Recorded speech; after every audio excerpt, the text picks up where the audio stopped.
I think there's ever been an example of a product where two people have built the exact same product and taking it in two completely different directions. So Converse, if you're familiar with the shoe, at some point Converse, I think, went out of business or they went into bankruptcy, and then it had to be sold. Someone wanted to buy it. Who would buy it? They didn't know, so they set it up for sale, said, does anyone want to buy Converse? It's out of money.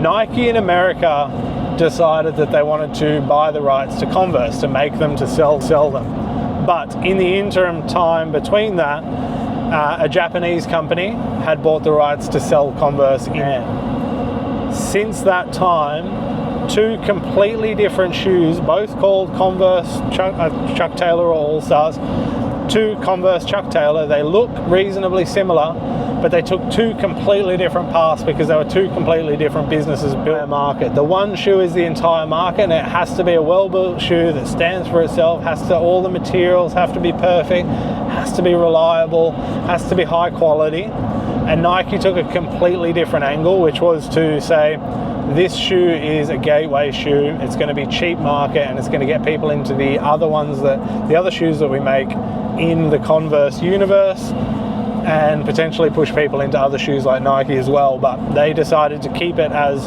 sort of its original form factor. Was it's a canvas shoe. Not like if you took a consultant and you asked the consultant, how should we make this shoe? And they said, you should make a really high-end premium shoe. But you were Nike asking that question. That could have been really bad advice, to make a really expensive premium shoe, because they had distribution and they had experience making shoes and manufacturing at a much larger scale.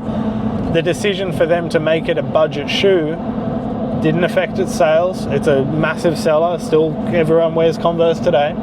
And the same can be said for the Japanese company, where they chose the expensive to produce path with a different price point and everything, and it's still a successful shoe sale. You can make anything successful, and you can make two completely different choices work. So don't sweat the small stuff.